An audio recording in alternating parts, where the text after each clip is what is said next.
My name's Mindy Hill, and for the last 9 years, I've been the wellness director for the San Carlos School District. Um, Sustainability and sustainability education, environmental literacy has really been part of my entire career. I was actually part of one of the first 8 model schools for environmental education in the state of Washington. That was way back in 1993. And from that, I've just carried that work wherever I've gone and tried to connect with people like you, and especially, organizations like the San Mateo County Office of Education who could help support and build and help me learn more.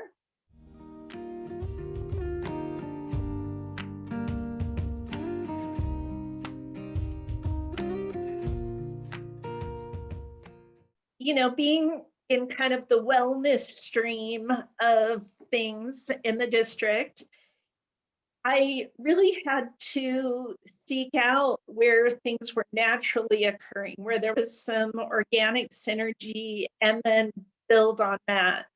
So I was very fortunate to have Andra Yagoyan at the county actually structure a program to help bring our teachers in, the ones who I knew were interested.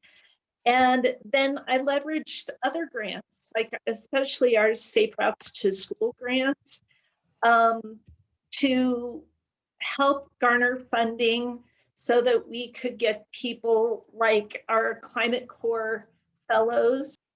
Another fortunate thing was the Prop 39 funding that came across. And, I had a great relationship with our financial, I guess he was our CBO at the time. And he said, hey, do you know how we might use these funds?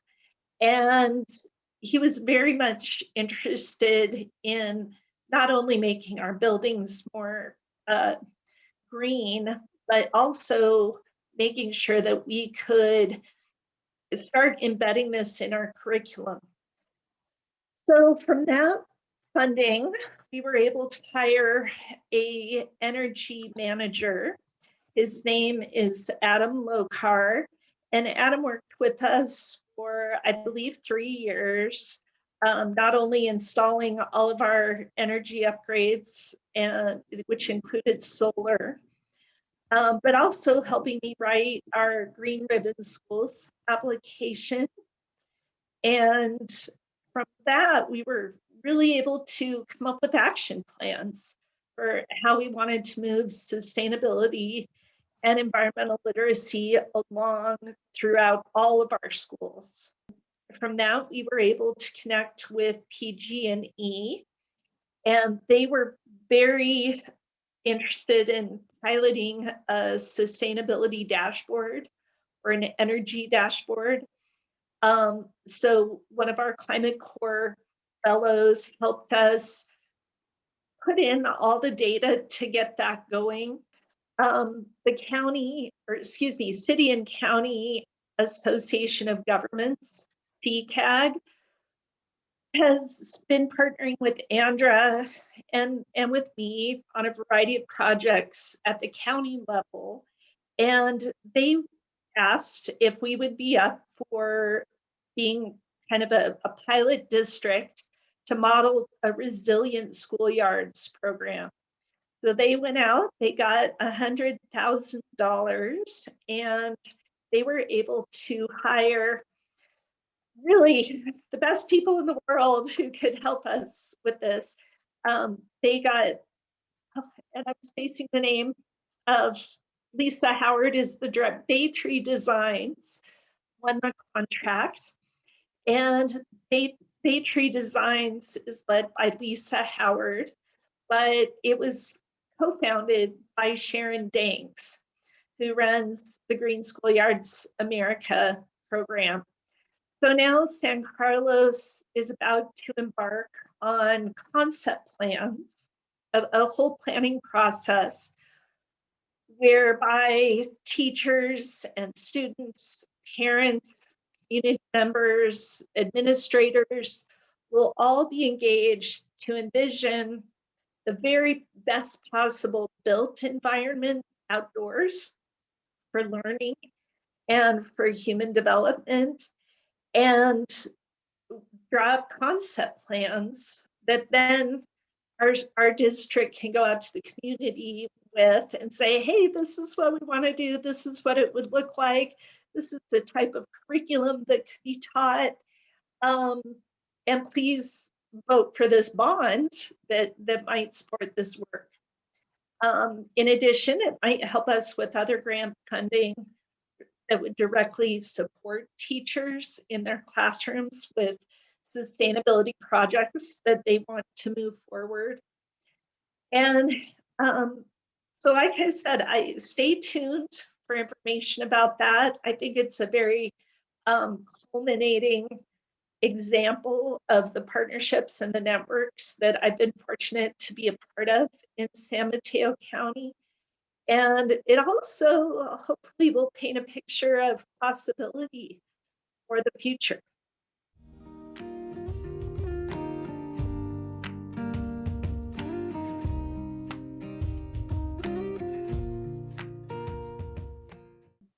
I remember attending a conference with Andra and the team there around trauma and the environment. And we all know that our students are experiencing high levels of anxiety, even pre-pandemic.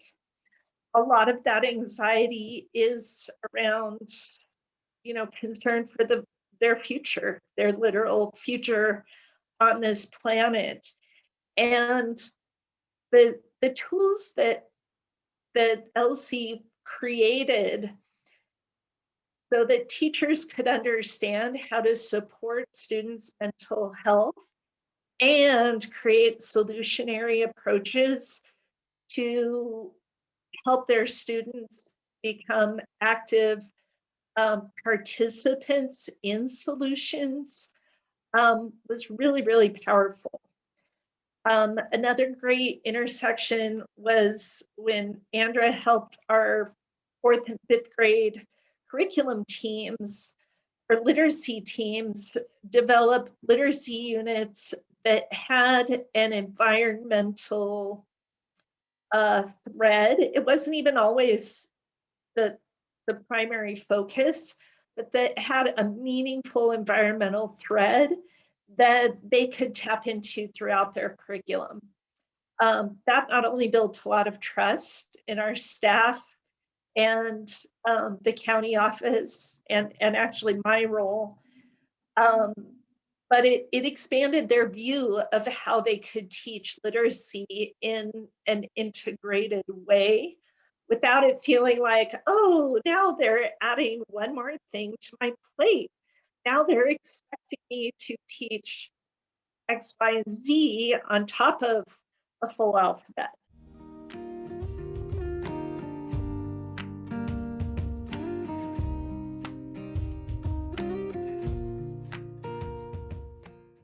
What I would like to see, and what I think we have the potential to do quite easily, frankly, is to form some integrated curriculum that's project-based so that every single student in San Carlos will have access to this type of learning.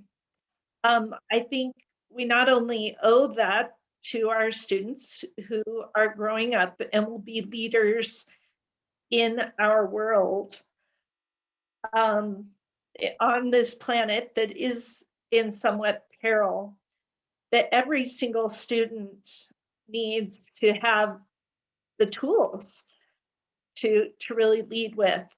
I also think it holds a lot of excitement and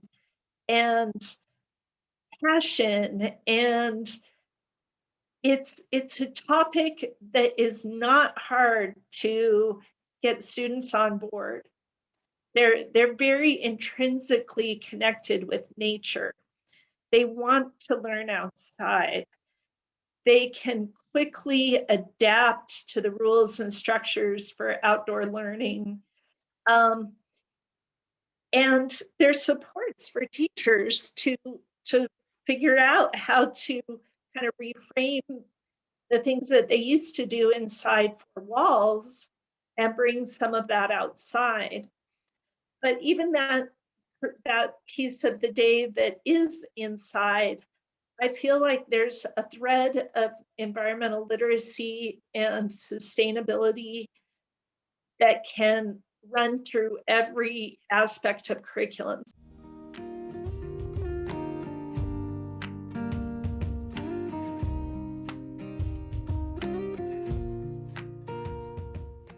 Really take an assessment of what you're really interested in.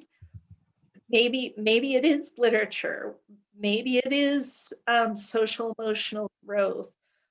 Whatever it is, tap into that, and then spend just a few minutes reflecting on how that connects to our lived environment. Um, really try to understand what could I use and what could I change about the way that we're learning, about the way that we use our built environment and our natural environment, and how can I bring those things together to teach what I'm really passionate about, or to, help the school community in some way. Even if you're not a classroom teacher, let's say you're a custodian or a nurse or a school counselor, all of those roles have really easy avenues into environmental literacy and sustainability and climate change mitigation. So find what you're interested in, find other people who are not only interested in the same things, but maybe have learned something that you don't yet know, connect with them. Um, get your administrators excited about it because they're always wanting to spotlight excellence. And nothing does that like a really authentic enthusiasm for a subject. Don't feel like it's one more thing on your plate. Feel like this actually makes my plate more colorful. This makes everything have a synergy that maybe it wouldn't without the ingredient of the environment.